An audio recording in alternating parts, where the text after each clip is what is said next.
Walt fait aussi venir au studio un orchestre et toutes sortes d'animaux vivants que les dessinateurs étudient. Soulevés par l'enthousiasme, dessinateurs, coloristes, animateurs se sont mis au travail sans compter leurs heures, tant le sentiment de participer à une véritable révolution était fort. Pour Walt, Blanche-Neige lui donnerait enfin la place qu'il mérite dans l'industrie cinématographique. Et le tout Hollywood devra bien reconnaître que les dessins animés sont une forme d'art. Et donc on peut le dire, la production peut commencer. Les films d'animation répondent à une phase de pré-production très cadrée. Il faut fixer le scénario, susceptible d'ailleurs d'être modifié plusieurs fois. C'est aussi à ce moment qu'on fixera l'ambiance à donner au film à travers la musique, les chansons, les décors, le caractère des personnages, le choix des acteurs qui donneront vie aux personnages.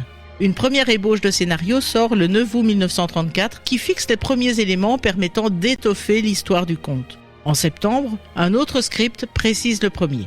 La reine ne se déguise plus en vendeuse comme dans la version originale, mais devient une sorcière.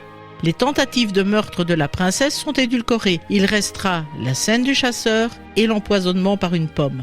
Et le réveil de la belle se fera grâce au baiser du prince et non parce qu'elle crache le morceau de pomme. Et dans tout ça, quel est le rôle de Walt Disney dans ce film ? Walt est présent à chaque phase du travail et a une idée très précise du résultat à obtenir. Ainsi, par exemple, dans ses courts-métrages, il a compris l'importance des personnages secondaires.